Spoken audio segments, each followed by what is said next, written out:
अस्सलामुअलैकुम। मेरे channel story and tales में खुश आमदीद। आज मैं आपके लिए एक बहुत अच्छी और एक बहुत दिलचस्प कहानी लेकर हाजिर हूँ। लेकिन कहानी शुरू करने से पहले मेरी आप लोगों से गुजारिश है, प्लीज़ मेरे चैनल को ज़रूर सब्सक्राइब कीजिए, लाइक कीजिए, कमेंट सेक्शन में अपनी राय का इजहार ज़रूर कीजिएगा। बढ़ते हैं कहानी की तरफ। यह आज से कई साल पुराना वाक़या है जो कि मेरी वालदा ने मुझे सुनाया था।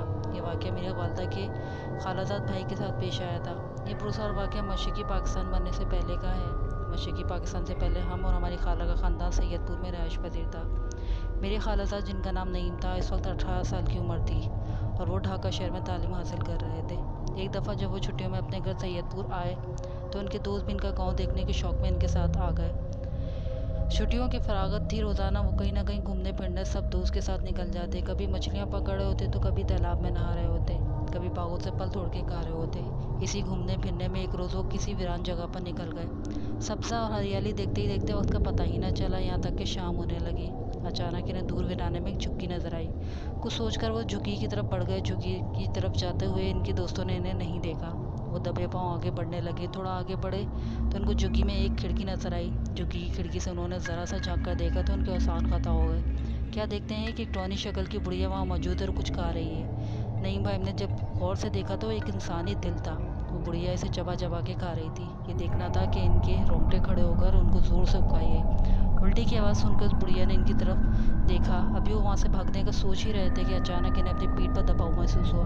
पीछे मुड़ के देखा तो वही बुढ़िया थी जिसने अपने खून से भरे हाथ का पंजा इनकी पीठ पर छाप दिया और इनकी दिल की तरफ उंगली से इशारा किया और गुर्राती आवाज़ में कहा कि दिल मेरा हो गया। ये सुनना था कि वो आयतें और दुआएं पढ़ते हुए सर पर पैर रखकर भागे। गिरते पड़ते न जाने कैसे अपने घर पहुँचे। कुछ देर बाद इनके दोस्त भी इनकी तलाश करते करते इनके घर पहुँच गए। घर पहुंचकर भी इनकी हालत ना संभली। इनकी उल्टियां बंद होने का नाम ही नहीं ले रही थी। इनके दोस्त भी इनकी हालत देख के बहुत परेशान हो गए। इनके घर वाले उनके दोस्तों से इस बारे में पूछा गया, लेकिन इन्हें कुछ पता होता तो वो बताते। इस सब को देखकर खाला खालू उनके बहन भाई सबके हाथ पैर फूल गए। नईम भाई से भी पूछने की कोशिश की लेकिन वो कुछ गुफ्तगू ही ना करते।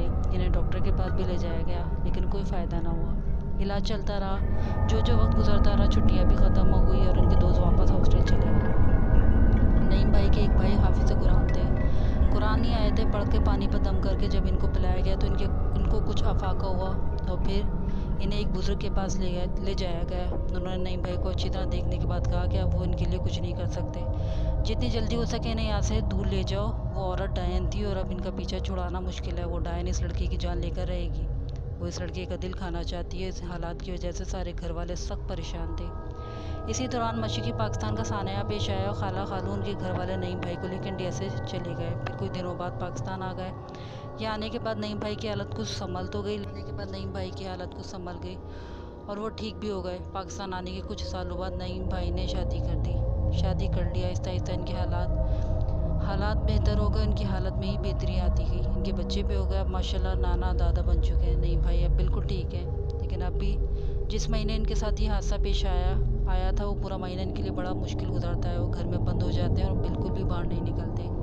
इनकी तबीयत भी ख़राब होने लगती है। चेहरे के नुक्श बिगड़ जाते हैं। जब वो महीना गुजर जाता है तो फिर से नॉर्मल हो जाते हैं। घर वाले कोई पूछने पर बताते हैं कि वो वाक़या जो इनके साथ कई सालों पेश आया था वो पूरी जुज़ियत के साथ इनके सामने आ जाता है और खौफ से इनके रोंगटे खड़े हो जाते हैं।